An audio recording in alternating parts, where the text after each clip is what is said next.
The champagne flute trembled in my hand, condensation sliding down the crystal like tears I refused to shed.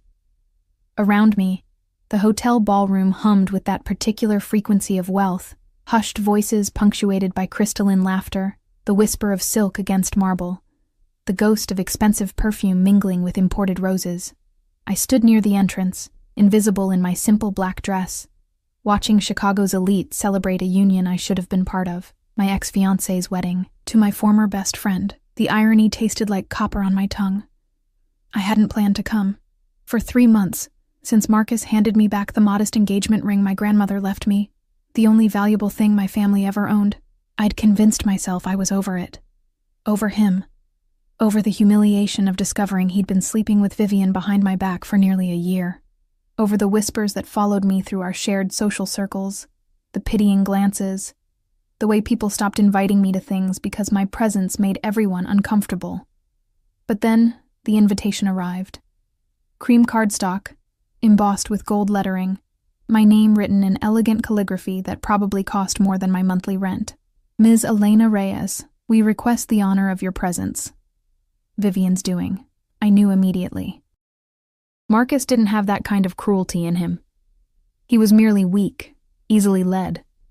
But Vivian, she wanted to see me broken, wanted to parade her victory, to watch me sit in those pews and witness her claiming everything that should have been mine. The smart thing would have been to throw it away. Stay home. Move on. Instead, I'd put on the one decent dress I owned, applied makeup with shaking hands, and took 3 buses across the city to the Meridian Grand Hotel, because some self-destructive part of me needed to prove I could survive it.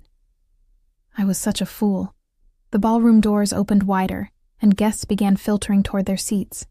I recognized most of them, Marcus's colleagues from the investment firm, Vivian's sorority sisters, the country club crowd who'd tolerated me when I was Marcus's fiancé, but forgot my name the moment we ended.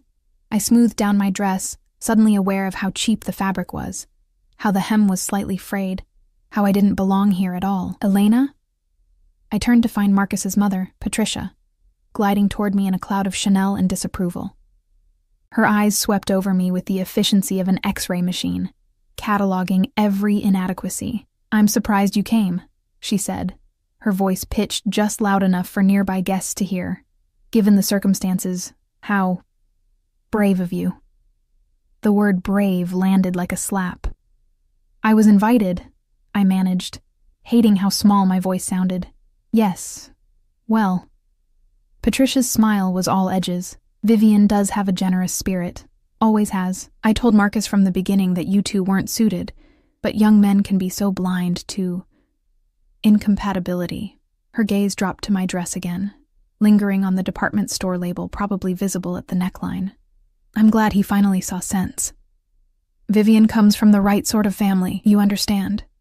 I understood perfectly. I was the daughter of a housekeeper and a mechanic who died when I was 16.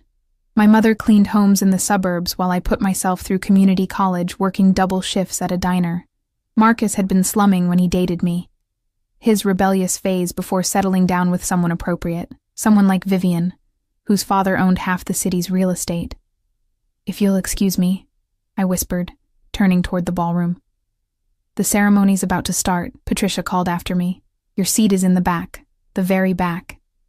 Of course it was. I walked through those doors with my spine straight and my chin up, even as whispers followed me like wasps. The ballroom was obscene in its opulence. Crystal chandeliers dripping light onto silk-draped chairs, white roses exploding from golden vases, a string quartet playing something classical and melancholy in the corner. The guests were already seated, a sea of designer suits and cocktail dresses worth more than my yearly salary. And at the front, beside the flower-laden arch, stood Marcus. My chest tightened. He looked good. He always did. Tall, athletic, the kind of conventional handsome that opened doors. His tuxedo was custom-made, probably Italian. His dark hair was perfectly styled. He was laughing at something his best man said, completely at ease, entirely happy. He hadn't looked like that with me in months. I found my assigned seat, last row, aisle seat, positioned perfectly for a quick, unnoticed exit, and sank into it. The woman next to me shifted away slightly. As if failure might be contagious, I stared straight ahead, forcing my breathing to steady, reminding myself that in 2 hours this would be over. I could survive 2 hours. The music changed, shifting into the wedding march. Everyone stood. I stood too, my legs mechanical, my hands clenched at my sides, and then Vivian appeared. She was radiant. There was no other word. Her dress was a waterfall of ivory silk and lace, probably custom Vera Wang, her dark hair swept into an elegant updo, a diamond tiara catching the light. She moved down the aisle like she owned it, which, given her family's wealth, she probably did. Her smile confident, victorious. When she passed my brow, her eyes found mine. She winked. The gesture was so quick, so subtle, that no one else caught it. But I saw the triumph, the malice, the pure satisfaction of destroying me. My vision blurred. I blinked hard, refusing to cry, refusing to give her that satisfaction. But my chest was caving in, my throat closing, and I knew I couldn't sit through this ceremony. Couldn't watch them exchange vows, couldn't smile through the reception. Couldn't survive the inevitable moment when Vivian would corner me in the bathroom or by the champagne fountain to twist the knife deeper. I'd made a mistake coming here. As Vivian reached the altar and took Marcus's hands, I slipped out of my seat and moved toward the exit, keeping my steps quiet, my head down. No one noticed. Why would they? I was already a ghost. The hallway outside the ballroom was blessedly empty, all the hotel staff focused on the ceremony inside. I hurried toward the main lobby, my heels clicking against marble, my breathing coming faster. I just needed to get outside, catch a bus, go home. Forget this ever. I collided with something solid. Not something, someone. The impact knocked me backward, my heel catching on my dress. I stumbled, arms windmilling, certain I was about to fall and complete my humiliation. But a hand caught my elbow, steadying me with effortless strength. Careful. The voice was low, accented with something European I couldn't place, and it sent an inexplicable shiver down my spine. I looked up. And up. The man towering over me was not someone who should exist outside of magazines or movies. He was tall, easily 6'3" or 6'4", with the kind of build that suggested violence held barely in check. His suit was black, perfectly tailored, probably worth more than my car. Everything about him screamed money, but not the cheerful, ostentatious wealth of the wedding guests inside. This was different, darker, dangerous.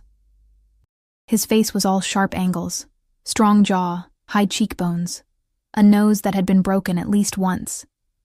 His hair was dark, pushed back from his forehead, and his eyes. God, his eyes were the color of smoke, gray and cold and utterly unreadable. They fixed on me with an intensity that made my breath catch. "I'm sorry," I stammered, pulling away from his grip.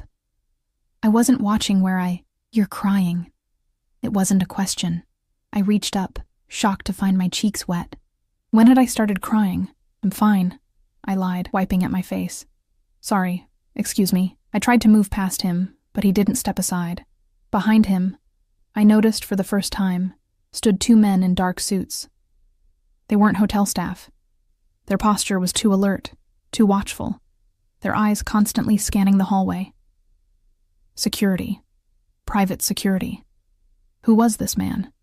"The wedding," he said, glancing toward the ballroom doors. "You were inside." "I was leaving." I clutched my small purse tighter. "Please, I just need to—" "Your ex-fiancé's wedding?" The question froze me. How could he possibly know that? He must have read the confusion on my face because something that might have been amusement flickered in those gray eyes. "You have the look of someone attending their own funeral, and you're leaving before the vows." His gaze traveled over me, clinical, assessing. The rejected bride. Heat flooded my cheeks. "I don't know who you are, but Dante." He extended his hand. Dante Salvatore. The name meant nothing to me, but the way he said it, like he expected recognition, made my stomach clench. I didn't take his hand. "I really need to go," I said. "To where? Home?" He tilted his head slightly. "Or are you going to stand outside in the cold, wait for your bus, and spend the next year remembering this as the moment they broke you completely?" The words hit like bullets, because he was right. That's exactly what would happen. "What do you want?" I asked, my voice cracking. Dante Salvatore smiled then.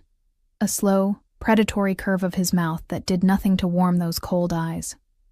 "I want to offer you an alternative," he said. "How would you like to go back into that wedding as someone else entirely? Someone they can't touch, can't humiliate, can't destroy." I stared at him. "What are you talking about?" "I'm talking about revenge, Elena." He said my name like he'd known it all along. "The kind that will haunt them forever. Are you interested?" Every instinct screamed at me to run. This man was danger incarnate. I could feel it radiating from him like heat from flames. Whatever he was offering, it couldn't be real, couldn't be safe. But God help me. I wanted it. "How?" I whispered. His smile widened, and I felt the world tilt beneath my feet. "Marry me."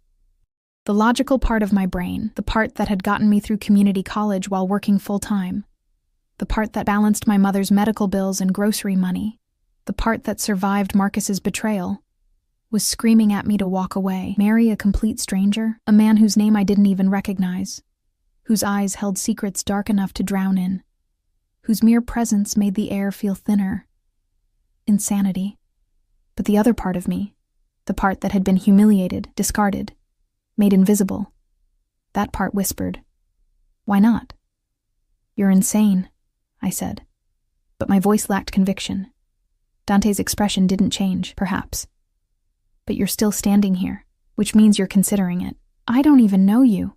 You could be a—" I gestured helplessly at him, at the two silent men flanking him like sentries. "A criminal, a psychopath, all distinct possibilities," he agreed, maddeningly calm.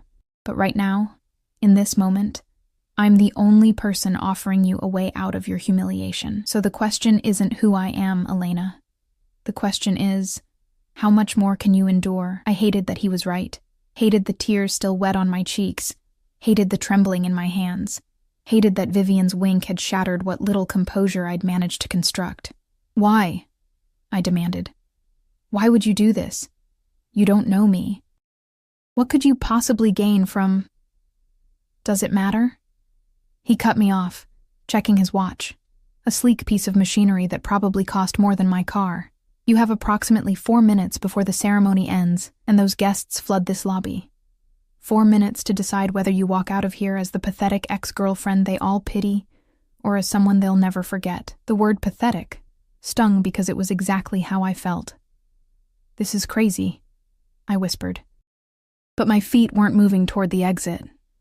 Dante stepped closer, and I caught his scent, something expensive and masculine. Leather and cedar and smoke. "I have a car waiting outside. A penthouse apartment with a view of the lake. A closet full of designer clothes that will fit you perfectly." His voice dropped lower, intimate, dangerous. "And a jeweler who can have a ring on your finger in less than an hour. All you have to do is say yes." "But why?" I pressed. "What do you want from me?" Something flickered in those gray eyes. Something that might have been pain or anger or both. Let's call it a mutually beneficial arrangement. You get your revenge. I get— He paused, his jaw tightening almost imperceptibly. "I get what I need. The details can be discussed later. Right now, you need to choose." From inside the ballroom, I heard the officiant's voice rising. "I now pronounce you husband and wife." Time was up. I thought of Vivian's triumphant smile, Patricia's casual cruelty, the whispers that would follow me for months, years, the weight of being the woman who wasn't good enough, who never would be good enough, who deserved to be replaced. I thought of going home to my studio apartment, crawling into bed, and spending the rest of my life as a cautionary tale. And then I looked at Dante Salvatore, this stranger with his dangerous eyes and impossible offer, and made the most reckless decision of my life. Yes. The word barely left my lips before Dante was moving. He turned to one of his security men. "Call Romano. Tell him we need everything ready in 45 minutes. The penthouse, the jeweler, everything." To the other, "Bring the car around. Back entrance." Both men nodded and disappeared with military efficiency. Dante took my elbow, his grip firm but not painful, and guided me down a side corridor away from the lobby. "We'll need to move quickly. Once the ceremony ends, they'll be taking photos, then the receiving line. We have maybe 30 minutes before the reception starts. Wait. I dug my heels in, forcing him to stop. 30 minutes? You want to get married in 30 minutes? No. He looked at me like I was being deliberately obtuse. We'll get married tomorrow. Tonight, we're simply creating the appearance that we already are. A ring, the right clothes, the right attitude. No one will question it if we sell it properly. My head was spinning. This is insane. They'll believe what they see, Dante interrupted. And what they'll see is you walking back into that reception on the arm of someone they recognize, someone who matters, someone who makes them question every assumption they've ever made about you. Who are you? I asked for the second time, but with more urgency. Really? We'd reached a service elevator. Dante pressed the button, then finally looked at me directly. I'm someone who makes problems disappear, Elena. Someone who controls territories from here to the East Coast. Someone your ex-fiancé and his new bride will recognize the moment I walk into that ballroom. His voice was matter of fact, like he was discussing the weather. I'm someone they'll fear. The elevator dinged. The doors opened. I couldn't say it. Couldn't process it. Yes. He stepped inside, waiting for me to follow. Now, are you coming, or would you prefer to face them alone? I stepped into the elevator. The descent was silent except for the mechanical hum.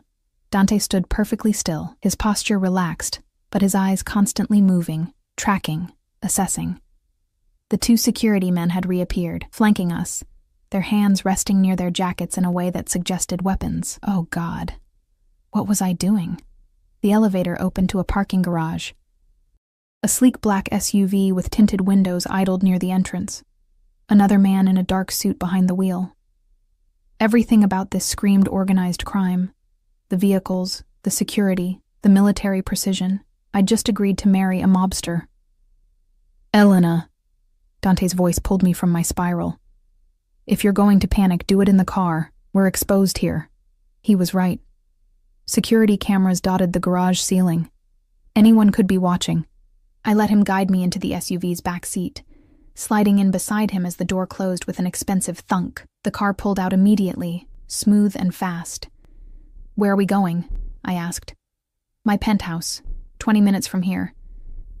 Dante was typing something on his phone, his fingers moving with practiced speed. You'll shower, change, meet with the jeweler. Then we return. Just like that. Just like that. He glanced up.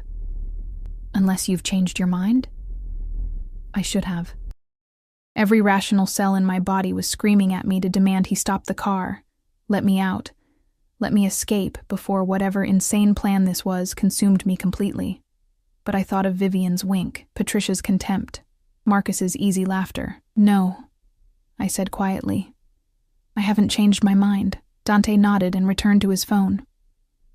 For several minutes, we drove in silence through Chicago's downtown, the city lights bleeding past the tinted windows in streaks of gold and white. I watched the streets I'd walked 1,000 times, the diner where I'd worked through college, the bus stop where I'd waited in the rain, the cheap apartment buildings that housed people like me, all of it feeling suddenly distant, like I was already becoming someone else. You'll need a story, Dante said abruptly, for how we met. I turned to him. What? When people ask, and they will, you'll need to explain how a housekeeper's daughter ended up married to me. His tone was clinical, like he was solving a logistics problem. The truth would raise too many questions. What truth? I asked. I don't even know the truth. We met 20 minutes ago in a hotel hallway. Exactly. Which is why we need a better story. He pocketed his phone and gave me his full attention for the first time since we'd entered the car. We'll say we met 3 months ago, after your engagement ended. You were working at a restaurant where I sometimes eat. I noticed you, asked you out. Things progressed quickly. We married last week in a private ceremony. We've kept it quiet because of my business concerns. What restaurant? I asked, my mind struggling to keep up. Bella Nata, on the north side. I own it. Of course he did. And people will believe this? I asked. That you married someone like me? Something dangerous flashed in his eyes. Someone like you. You know what I mean. I'm not... I gestured at the luxury car, at him. I'm not from your world. People will know that immediately. Good. Dante's voice was sharp. Let them see the contrast. Let them wonder. Let them question everything they thought they knew about you. He leaned closer, and I caught that scent again. Leather, cedar, smoke. You're not going back to that reception as my equal, Elena. You're going back as my wife, and in my world. That makes you untouchable. The word sent a shiver through me. Untouchable. How long had I been the opposite? How many times had Marcus touched me carelessly, without thought? How many times had Vivian's casual cruelties landed because I had no protection, no shield, no power? What happens after tonight? I asked quietly. After the revenge? After we've humiliated them the way they humiliated me? Dante was quiet for a long moment. The car turned onto Lakeshore Drive, the black water of Michigan stretching endlessly to our right. We'll discuss terms, he said finally. How long this arrangement lasts, what we both need from it. But that's for tomorrow, after we make this legal. Tonight is about the performance. The performance, I echoed. Yes. He studied me, his gray eyes cataloging every detail of my face like he was memorizing it. You'll need to look at me like you love me. Touch me like you can't help yourself. Smile like I've given you everything you've ever wanted. His voice dropped. Can you do that, Elena? I thought about all the times I'd smiled through double shifts at the diner when my feet were bleeding. All the times I'd pretended Marcus's casual dismissals didn't hurt. All the times I'd acted like I belonged in rooms where everyone knew I didn't. Yes, I said, I can do that. Good. He returned his attention to the window. We're here. The SUV pulled into an underground garage beneath a gleaming high-rise. The building was all glass and steel, the kind of place I'd walked past 100 times without imagining I'd ever enter. We took a private elevator, one that required a keycard, up to the top floor. The penthouse was exactly what I'd expected, and somehow more. Floor-to-ceiling windows overlooking the lake. Minimalist furniture in blacks and grays. Art on the walls that was probably worth more than my mother's house. Everything cold, expensive, perfect. This way. Dante led me down a hallway to a master bedroom suite larger than my entire apartment. He opened the walk-in closet, and I actually gasped. Rows of dresses, shelves of shoes, drawers of jewelry, all in my size. How? I started. I had someone acquire a few things, he said dismissively. Choose whatever you want for tonight, something that makes a statement. The shower's through there. He pointed to an ensuite bathroom done entirely in marble and gold fixtures. You have 20 minutes. He left before I could respond, the door closing behind him with a quiet click. I stood alone in that obscene luxury, surrounded by clothes worth more than I'd earned in my entire life, and finally let myself feel the full weight of what I'd just agreed to. I was going to marry a stranger, a criminal, a man whose eyes held violence like some men held pocket change. And then, I was going to walk back into that wedding reception and make Marcus and Vivian regret every moment they'd ever underestimated me. I stripped off my cheap black dress, leaving it in a puddle on the floor, and stepped into the shower. The water was scalding, perfect, washing away 3 months of humiliation and grief. When I emerged 15 minutes later, I felt like a different person. I chose a dress from the closet, a deep emerald silk that hugged every curve, with a neckline just low enough to be daring. Shoes that added 4 inches to my height. Diamond earrings that caught the light like trapped stars. When I looked in the mirror, I barely recognized myself. The bedroom door opened. Dante stood in the doorway, and for the first time since we'd met, his expression shifted. Something heated flickered in those cold gray eyes before he controlled it. Perfect, he said. The jeweler's here. Let's make you a bride. The jeweler was a small, nervous man named Vincent, who set up his velvet cases on Dante's dining table like he was handling religious artifacts. His hands trembled slightly as he opened each box, revealing rings that sparkled under the chandelier light with an intensity that made my breath catch. Mr. Salvatore, Vincent said, his voice deferential, almost fearful. I brought the pieces you requested, the finest we have.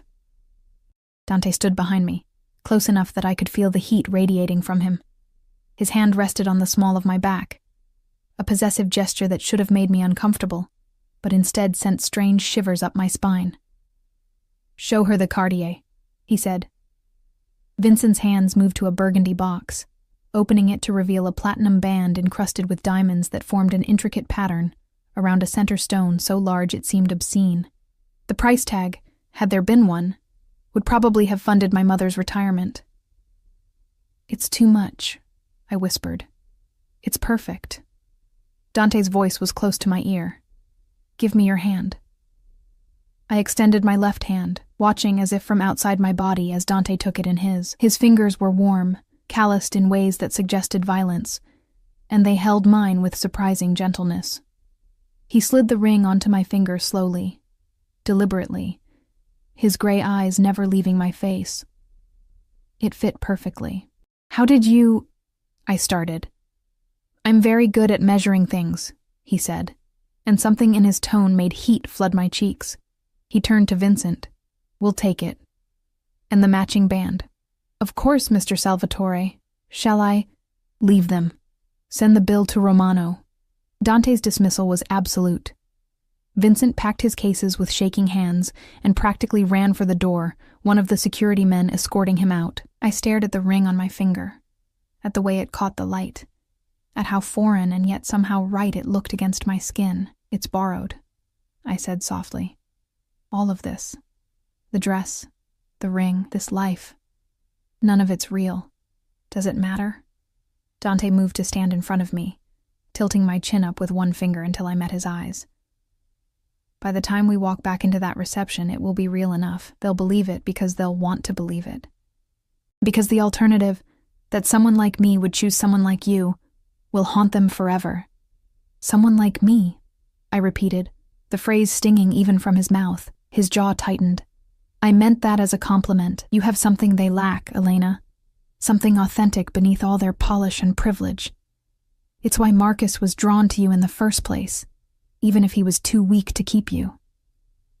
The unexpected defense caught me off guard. Before I could respond, Dante stepped back, checking his watch again, a gesture I was beginning to realize was a tell, a sign he was calculating, planning, always 3 moves ahead. "We need to go," he said. "The reception will be in full swing by now. We'll make an entrance, stay exactly 45 minutes, and leave. Long enough to be seen, short enough to maintain mystery." "What do I do?" I asked, hating how uncertain I sounded. "You stay close to me.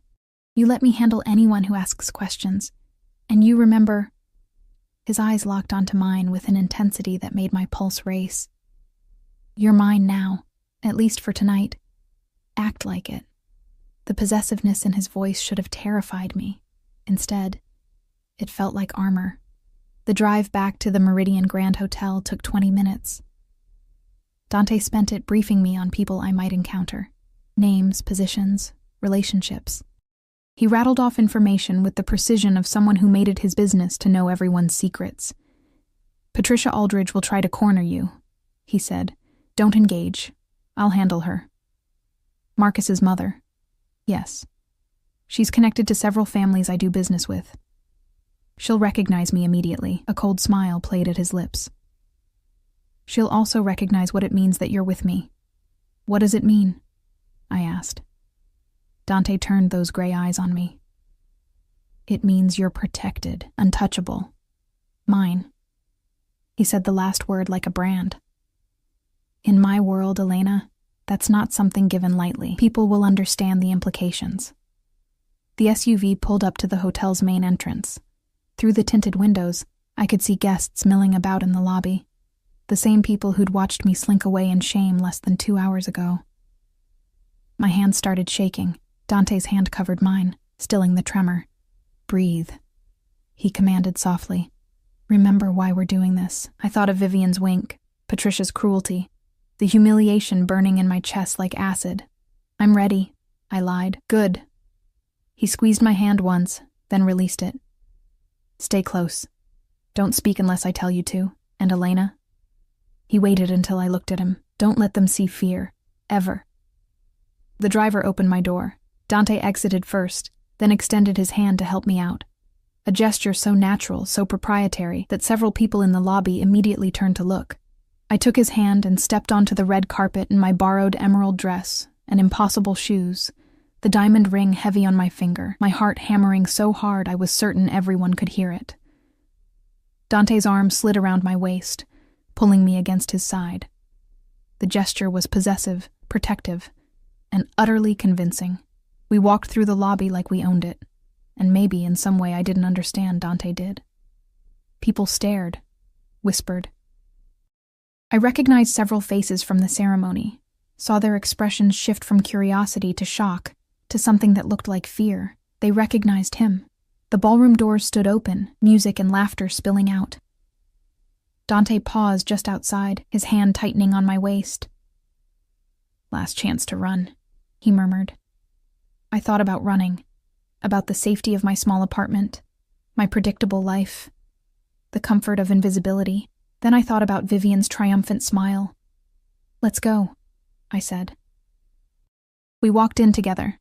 The reception was exactly as obscenely lavish as I'd expected. Crystal and flowers and champagne towers, guests dancing under twinkling lights, laughter echoing off marble columns. At the center of it all, on a small stage, Marcus and Vivian danced their first dance as husband and wife, her dress billowing around them like clouds, his hand on her waist, both of them radiating happiness. They hadn't seen us yet. Dante guided me to the bar, his presence parting the crowd like Moses with the Red Sea. People moved aside instinctively, their conversations dying mid-sentence as they registered who he was. The bartender's eyes widened, but he took our order without comment. Whiskey for Dante, champagne for me. "Mr. Salvatore." We turned to find an older man in an expensive suit approaching, his expression carefully neutral. "I didn't know you'd be attending this evening, Frank." Dante's tone was cordial but cold. Last-minute decision. My wife wanted to pay her respects to an old friend. The word wife landed like a bomb. Frank's eyes shot to me, then to the ring on my finger, then back to Dante with barely concealed shock. "Your wife. I hadn't heard you'd married. We kept it private." Dante's arm tightened around my waist. "Elena prefers to stay out of the spotlight. Don't you, darling?" The endearment should have sounded false. Somehow it didn't. "Congratulations," Frank managed, though his eyes were calculating, already trying to figure out what this meant for whatever business he had with Dante. "Mrs. Salvatore." The name sent a jolt through me. Mrs. Salvatore. God, what was I doing? "Thank you," I said, keeping my voice steady. Frank excused himself quickly, already pulling out his phone. Within seconds, I could see the whispers spreading through the crowd like wildfire. Heads turning, phones appearing. The music on the dance floor seemed to dim as more and more people became aware of our presence. And then Vivian saw me. I watched her freeze mid-spin in Marcus's arms, her eyes going wide as they locked onto mine. Then they traveled to Dante, to his arm around my waist, to the massive diamond on my finger, and something that might have been panic flickered across her perfect features. She knew who he was. Marcus followed her gaze, and I had the satisfaction of watching the color drain from his face. He stumbled slightly, nearly stepping on Vivian's dress, his expression shifting from shock to confusion to something that looked almost like fear. The song ended. The dance floor cleared. And Vivian, ever the performer, plastered on a brilliant smile and made her way toward us, Marcus trailing behind like a reluctant shadow. "Elena!" Her voice was pitched perfectly, surprised, delighted, just slightly condescending. "I can't believe you came, and you brought—" Her eyes slid to Dante, and I saw the calculation there, the quick assessment of his suit, his bearing, his obvious danger. "A date." "My husband," I corrected softly, and the word tasted like victory. Vivian's smile froze. "Husband?" "Dante Salvatore," he said, not offering his hand. "And you must be the bride. Congratulations." The temperature in our little circle seemed to drop 10 degrees. Marcus looked like he might be sick. Vivian's mask was cracking at the edges, her eyes darting between Dante and me with increasing panic. "I didn't know you'd gotten married," she said, the words coming out strangled. "When did this—" "3 weeks ago," Dante answered before I could. "Private ceremony. We would have invited you, but His smile was all teeth. "We didn't want to overshadow your special day." The barb landed perfectly. Vivian flinched. "That's wonderful." Marcus finally spoke, his voice hoarse. "Elena, I'm happy for you. Really, you deserve—" He seemed to choke on whatever he was going to say next.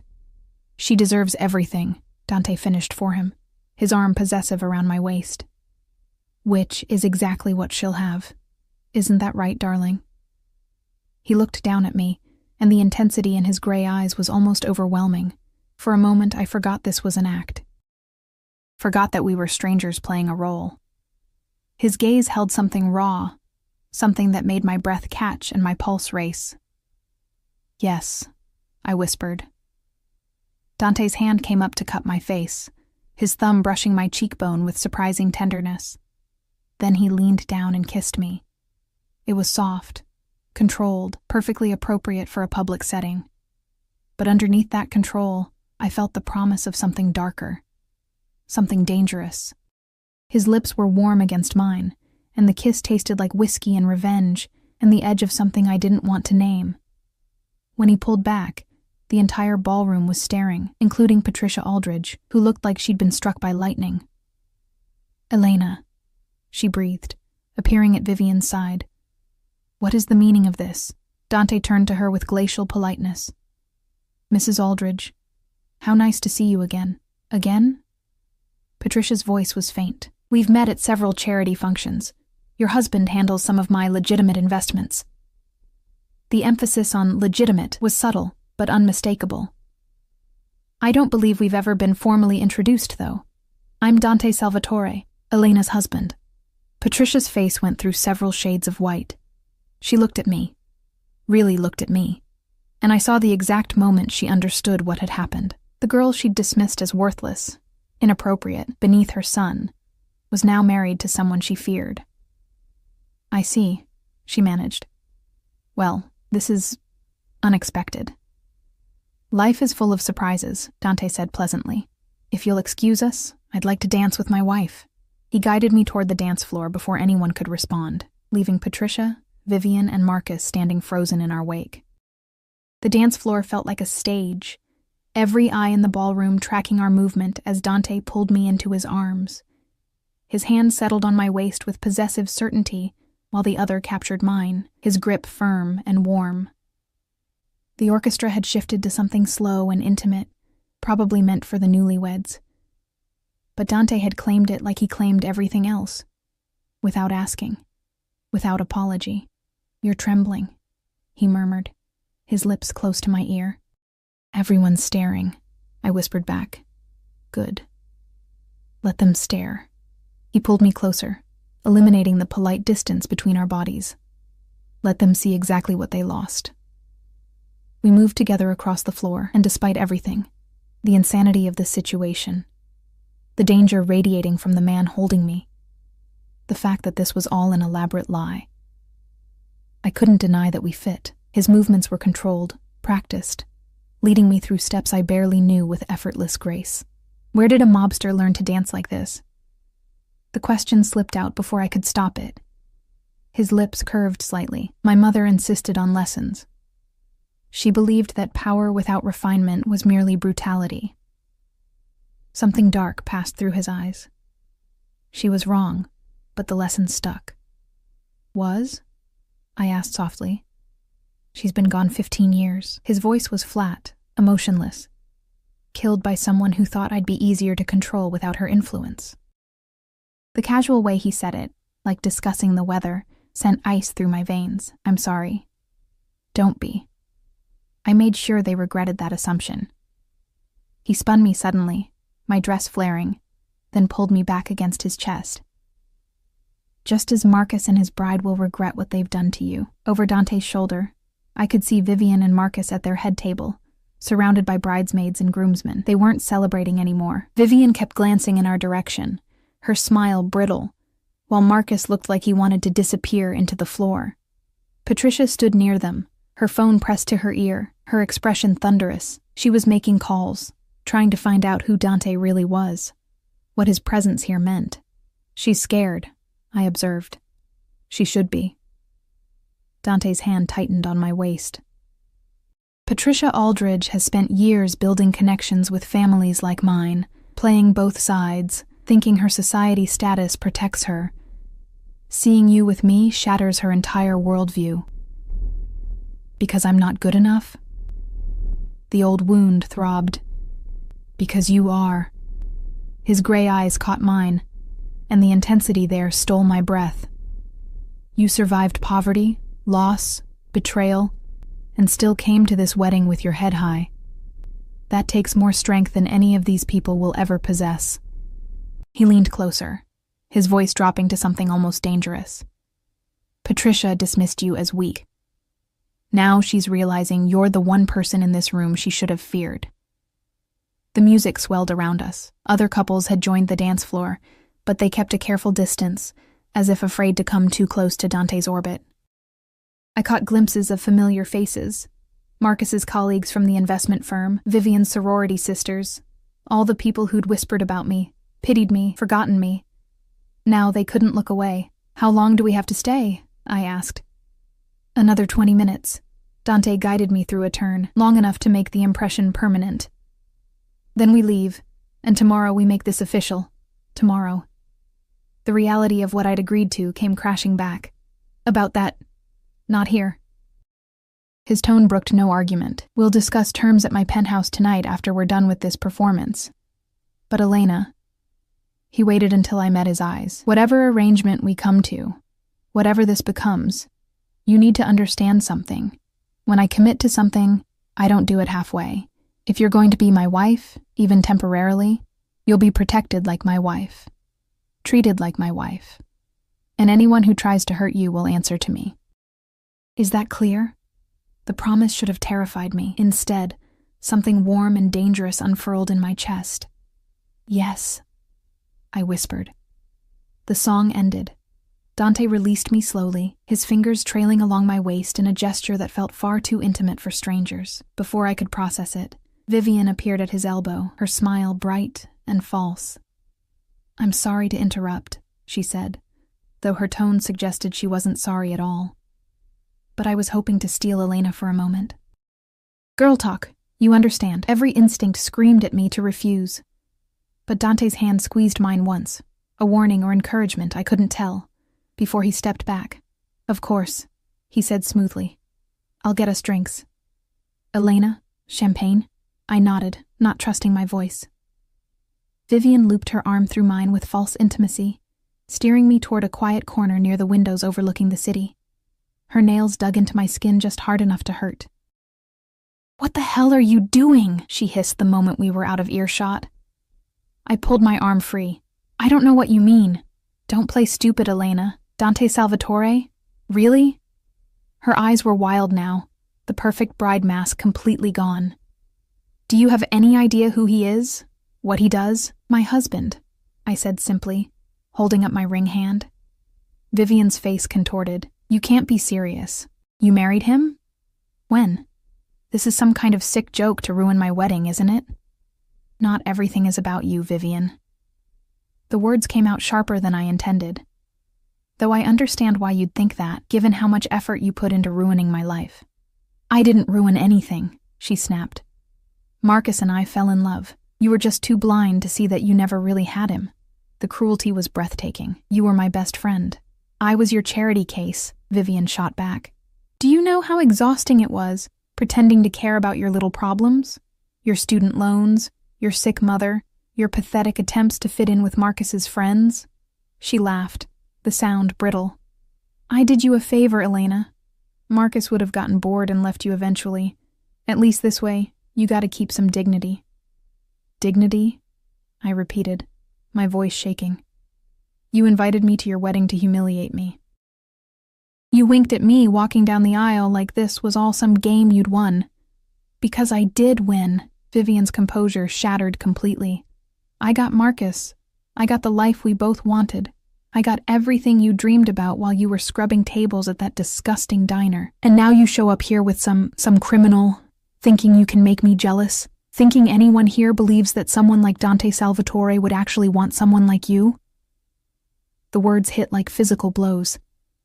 because she was voicing every doubt screaming in my head, every fear that this was too good to be true, that Dante's interest, whatever it was, couldn't possibly be real, that I was still the same worthless girl they'd all dismissed. Careful. Dante's voice cut through the air like a blade. I hadn't heard him approach, but suddenly he was there, pressing a champagne flute into my hand, while his other arm circled my waist. The casual gesture was a clear warning. Vivian paled. "Mr. Salvatore, I didn't mean—" "Yes, you did." His voice was pleasant, conversational, and absolutely terrifying. "You meant every word, which is why I think it's important to clarify something." He pulled me tighter against his side. "Elena is my wife. That means an insult to her is an insult to me, and I have very particular ways of handling insults. We were friends. I was only—" Vivian stumbled over her words. "You were cruel to someone I care about." Dante's smile never reached his eyes. "I'd suggest you spend the rest of your wedding celebration being very grateful that I'm in a generous mood tonight. Because if I hear that you've spoken to or about Elena with anything less than respect, I'll take a personal interest in your new husband's business ventures. I understand he just made partner at Whitmore and Associates?" Vivian's face went chalk white. "Yes. Interesting firm. They handle several accounts connected to families I work with. It would be unfortunate if those connections were severed. If Marcus found himself suddenly unemployable in this city." Dante tilted his head slightly. "But I'm sure that won't be necessary, will it?" "No," Vivian whispered. "No, of course not." "Excellent." Dante's smile widened. "Congratulations on your marriage. I hope you both find exactly what you deserve." The threat embedded in those words was unmistakable. Vivian fled back toward Marcus without another word, her designer dress trailing behind her like a funeral shroud. I stared up at Dante, my hands shaking around the champagne flute. "You didn't have to." "Yes, I did." His expression softened slightly. "She needed to understand that you're protected now. They all do." He glanced around the ballroom, at the whispers and stares still following us. "We've made our point. Let's go." "Already?" "You've had enough." It wasn't a question. Dante could apparently read me better in one evening than Marcus had in 2 years. "Come." He guided me through the ballroom, his hand never leaving my waist. People parted for us like water around a ship's bow. I caught a glimpse of Patricia near the exit, her face twisted with fury and fear. Marcus and Vivian at their table looking shell-shocked, the bridesmaids and groomsmen whispering frantically amongst themselves. We'd destroyed their perfect wedding night. The realization should have made me feel guilty. Instead, I felt powerful. The SUV was waiting at the entrance, engine running. Dante helped me inside with the same proprietary care he'd shown all evening, then slid in beside me. The door closed, sealing us in leather-scented darkness. "Your place or mine?" he asked, a hint of dark humor in his voice. "Yours," I said without thinking. "My apartment is not appropriate for this conversation." This conversation being the one where we discussed the terms of our arrangement. "Yes." Dante pulled out his phone, typed something quickly, then pocketed it. "Then we'll talk at the penthouse. There's food waiting, wine if you need it, and privacy. By tomorrow afternoon we'll be married legally. But tonight, we negotiate what that actually means."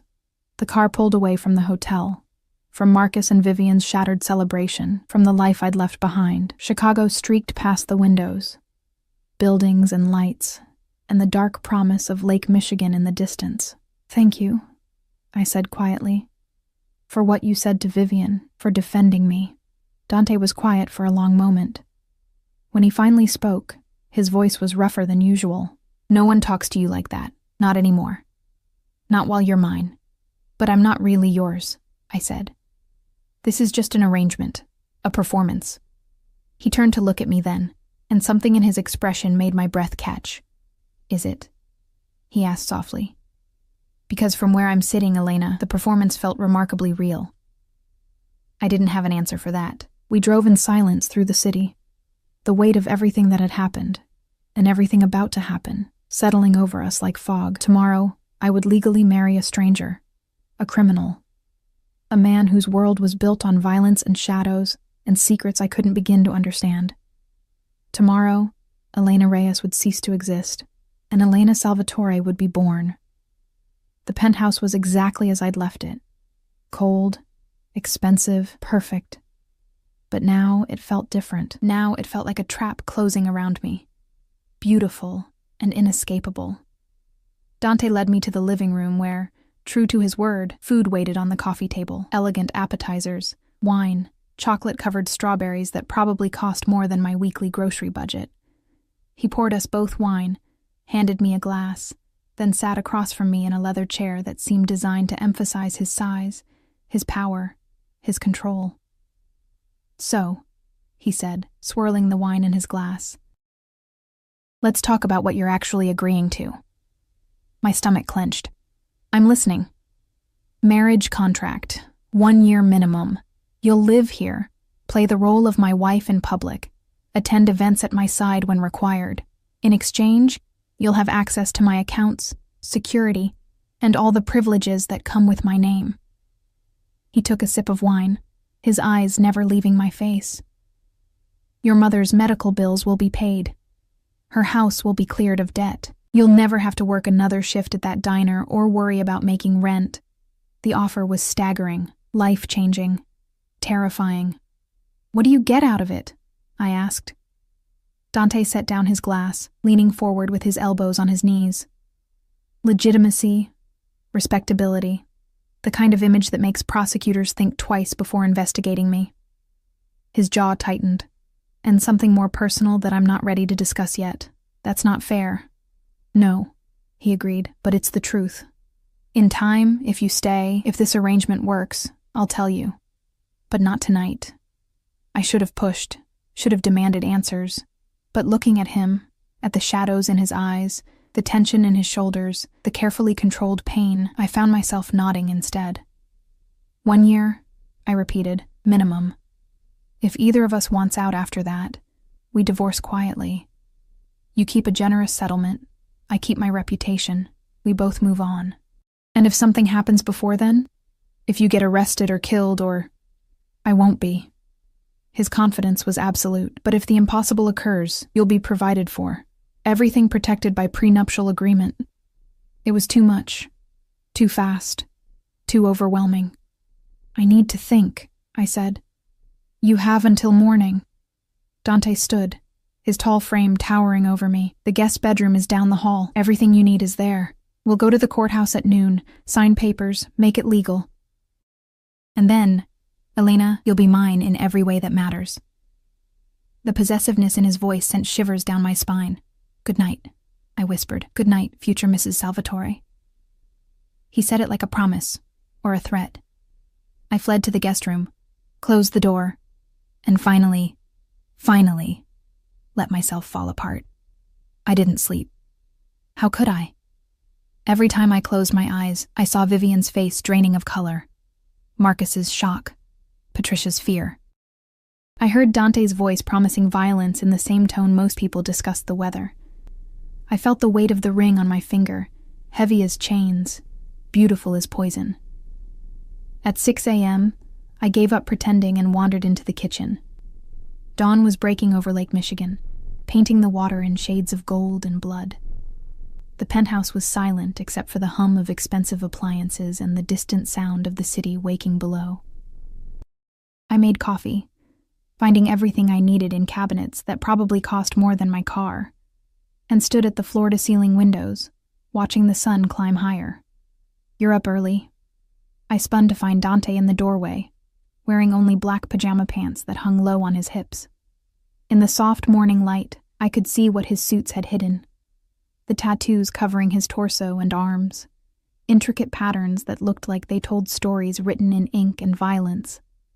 Scars crossed his ribs, his shoulder, his abdomen, each one a testament to a life I couldn't fathom. I couldn't sleep, I admitted, clutching my coffee mug like a lifeline. He moved into the kitchen with predatory grace, pouring his own coffee. Second thoughts? About 100 of them. I turned back to the window. This is insane, you know. Everything about this. Yes. His honesty startled me. I glanced over my shoulder to find him watching me with those unreadable gray eyes. "Then why are we doing it?" I asked. Dante was quiet for a long moment, steam rising from his mug. When he finally spoke, his voice was rougher than usual, because sometimes insanity is the only sane response to an insane world. He moved to stand beside me at the window.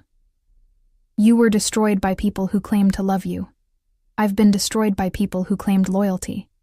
We both know what betrayal tastes like, Elena. Maybe that's why this," he gestured between us, "makes more sense than it should. You still haven't told me what you really want from this," I said softly. His jaw tightened. "No, I haven't." "Will you? Ever, if you stay long enough?" He took a sip of coffee. "If you prove you can be trusted with the kind of secrets that get people killed." The casual mention of death should have sent me running. Instead, I found myself asking, "What happened to make you this way?" Something flickered in his eyes, pain, rage, grief, all gone too quickly to name. The man who killed my mother was someone I trusted, someone I considered family. His voice was flat, emotionless. He took her from me because he wanted to take control of my father's territory, thought I was too young, too soft, too attached to her gentle influence. "What did you do?" I whispered. I proved him right about one thing. I was attached to her influence. Dante's smile was cold, terrible. And then I proved him wrong about everything else. I took his territory, his money, his family, and his life. In that order. I made sure he understood exactly what his mistake cost before I ended him. I should have been horrified, should have put down my coffee, walked out, called the police, done something to distance myself from this man and his casual admissions of murder. But all I could think was, he loved his mother that much. "I'm sorry," I said, "for your loss." Dante looked at me like I'd spoken a foreign language. Most people would be running by now. I'm not most people. I took a sip of coffee, considering. Besides, you've been honest with me. Brutally honest.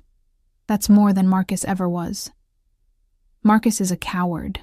Dante's voice dripped contempt. He pretended to love you while betraying you with your best friend. He let his mother dictate his choices and convinced himself he was being practical. Men like that disgust me, but men like you, who kill people, they don't.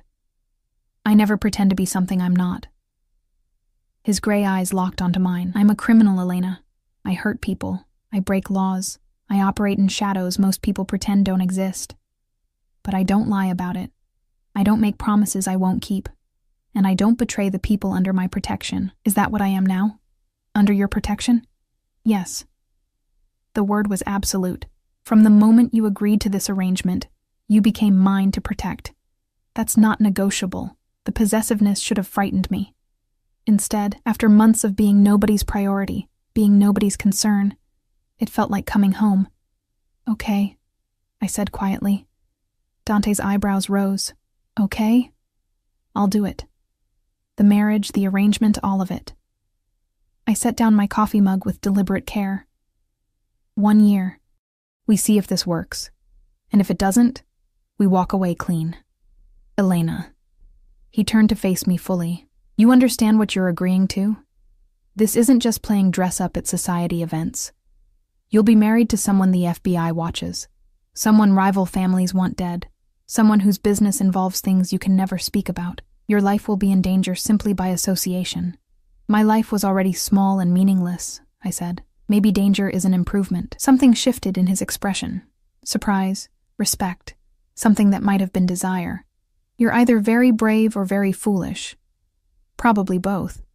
I managed a shaky smile. "When do we leave for the courthouse?" 11:30. "That gives you time to shower, eat, prepare yourself." He reached out, his fingers brushing my cheek with unexpected gentleness. "Last chance to run, Elena." I thought about my studio apartment with its peeling paint and broken heater. About my mother's medical bills stacking up on my kitchen table. About Marcus and Vivian's faces last night. The shock and fear and sudden understanding that I wasn't who they thought I was.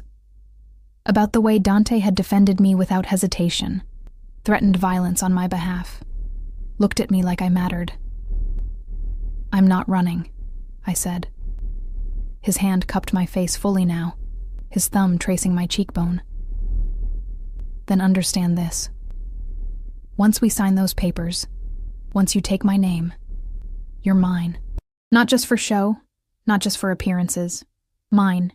Can you handle that? Every rational part of my brain was screaming warnings, but the part that had survived poverty and loss and betrayal, the part that had walked into that wedding reception with my head high despite everything, that part whispered, "Yes, yes," I said aloud. Dante's eyes darkened. For a moment, I thought he might kiss me. Really kiss me, not the controlled performance from the reception. But instead, he released me and stepped back. "Get ready," he said, his voice rough. "We have a wedding to attend." 3 hours later, I stood in the Cook County Courthouse wearing a cream-colored dress from Dante's mysteriously well-stocked closet, my hand in his, repeating vows in front of a bored clerk and 2 of Dante's security men serving as witnesses. "Do you, Elena Maria Reyes, take this man to be your lawfully wedded husband?" I looked at Dante, at his sharp suit and dangerous eyes, at the man who was either my salvation or my destruction, and said, "I do." "Do you, Dante Salvatore, take this woman to be your lawfully wedded wife?" "I do." His voice was steady, certain, absolute. "By the power vested in me by the state of Illinois, I now pronounce you husband and wife." The clerk stamped our marriage certificate without ceremony. "You may kiss the bride." Dante pulled me close, his hand sliding into my hair, tilting my face up to his. "Last chance," he murmured against my lips. "Stop giving me outs," I whispered back. He smiled, genuinely smiled, and then kissed me. It wasn't like the performance at the reception. This was claiming, possessive, a promise sealed with heat and hunger. His lips demanded submission even as they offered protection. His hands held me like I was something precious and breakable and entirely his. When we finally broke apart, I was breathless, dizzy, completely lost. "Welcome to the family, Mrs. Salvatore," Dante said softly. The next few weeks passed in a blur of surreal luxury and mounting danger. Dante was right. Being his wife meant stepping into a world I'd never imagined. Dinners with men whose names I recognized from FBI wanted posters. Charity galas where diamonds glittered alongside barely concealed weapons. Quiet conversations that ended when I entered rooms, secrets layered on secrets like sedimentary rock, but it also meant safety, security guards who followed me everywhere. Accounts with more money than I'd earn in 10 lifetimes. My mother's medical bills paid in full, her house renovated, her tears of gratitude when I told her I'd married someone who cared about family. I'd lied about how we met, told her the restaurant story Dante created. She'd believed it because she wanted to. Because after years of struggle, she desperately needed to believe her daughter had finally found happiness. Had I? I wasn't sure. Dante was complicated. In public, he was the perfect husband. Attentive, protective, possessive in ways that made other men back away from me immediately. In private, he was distant, controlled, keeping walls between us that I couldn't breach.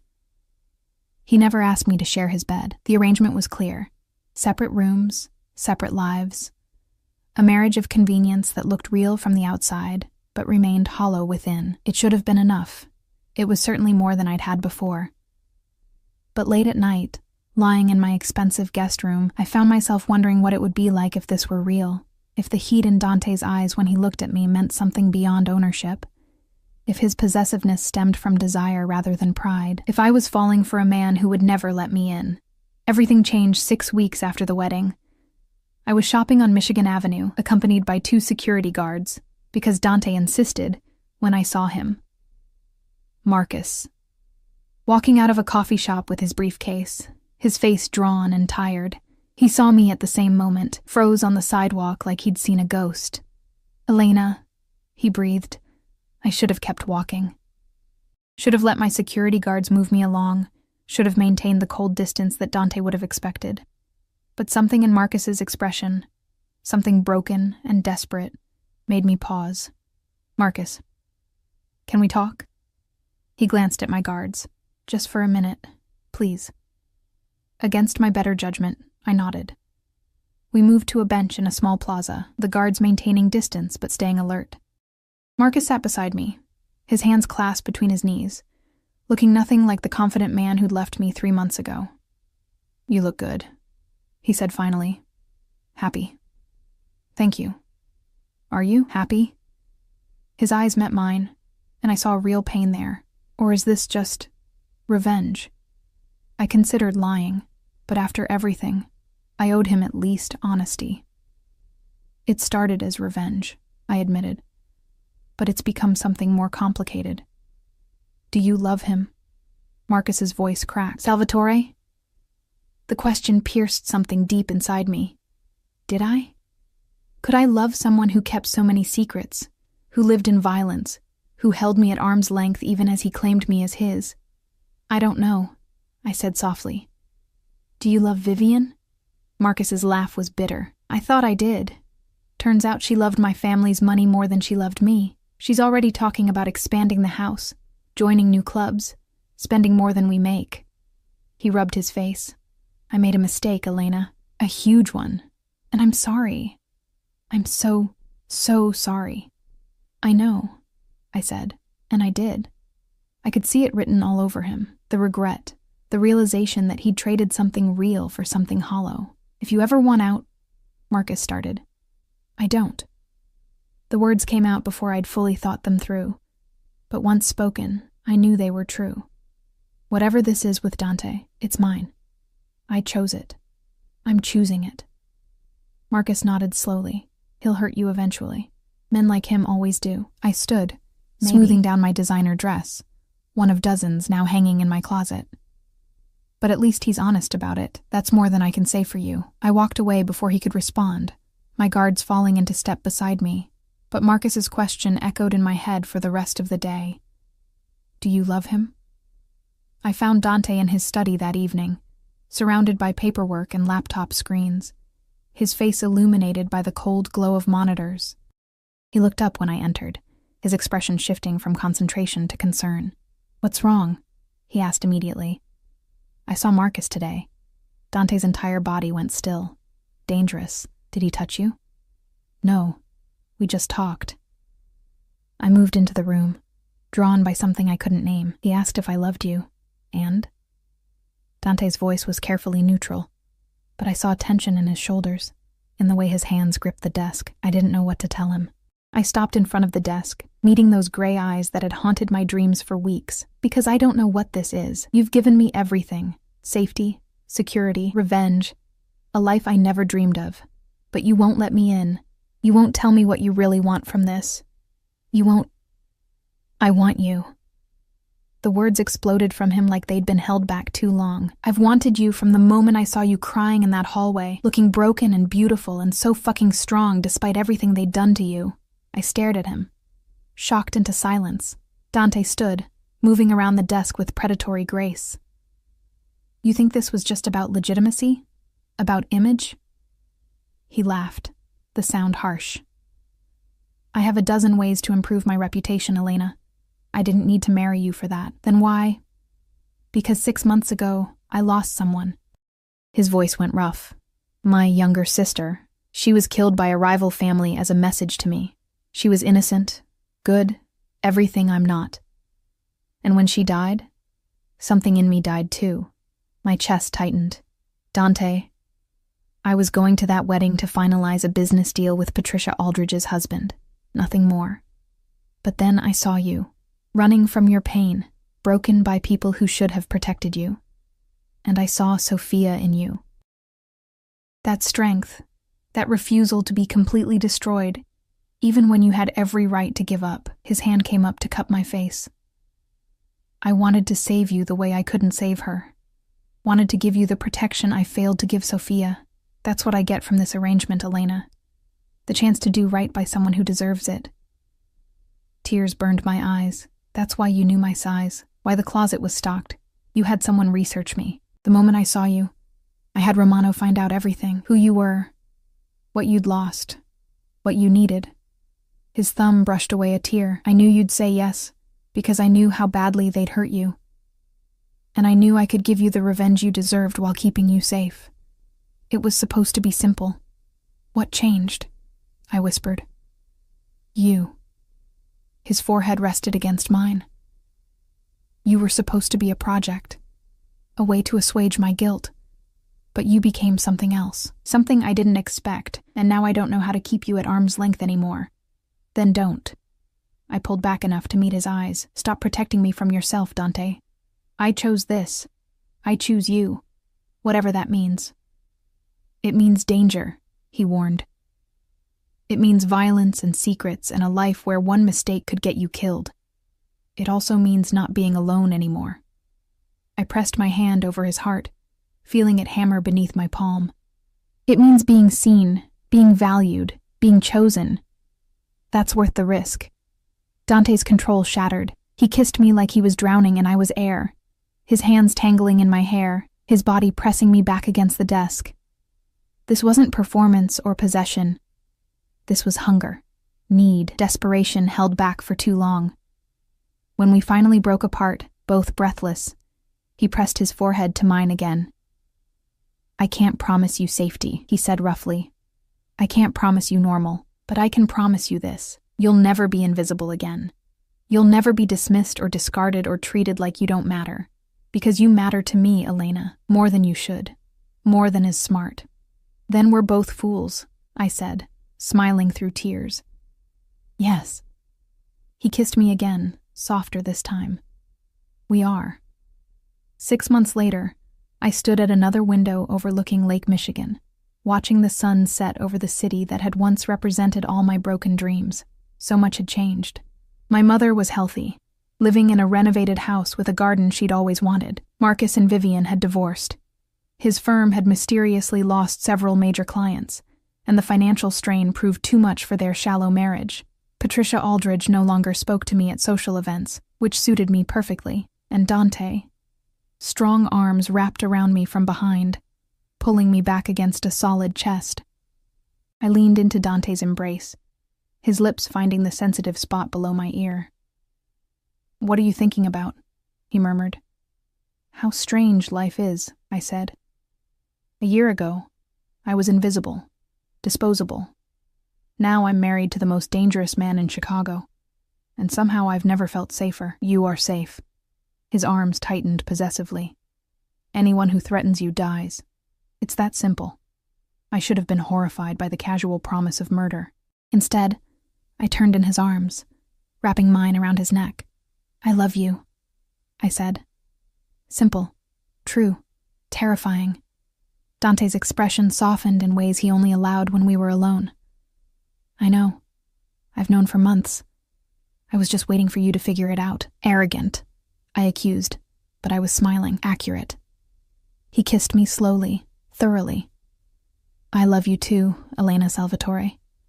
More than I thought I was capable of loving anyone. You saved me as much as I saved you." "We saved each other," I corrected. "Yes." His smile was genuine, warm, the expression I'd learned to treasure because he shared it so rarely. We did. Outside, the city glittered with lights, each one representing a life, a story, 1,000 possibilities. Somewhere out there, Marcus was learning to live with his regrets. Vivian was scrambling to maintain her status without his family's money. Patricia was coming to terms with the fact that the girl she'd dismissed now held more power than she'd ever imagined. And here, in this penthouse above it all, I stood in the arms of a man who chose me, protected me, loved me with the same intensity he brought to everything else in his violent, complicated life. The arrangement was supposed to last 1 year.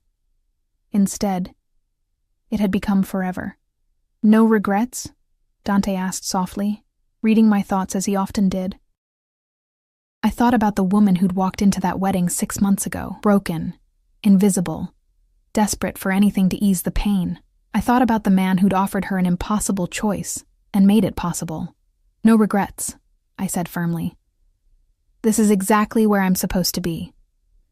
Dante kissed me again, and in that kiss was every promise he'd made and kept. Protection, possession, love wrapped in violence and sealed with truth. We were both damaged, both dangerous in our own ways, both exactly what the other needed. The girl Marcus dismissed had become a queen in the underworld, and she'd never been happier.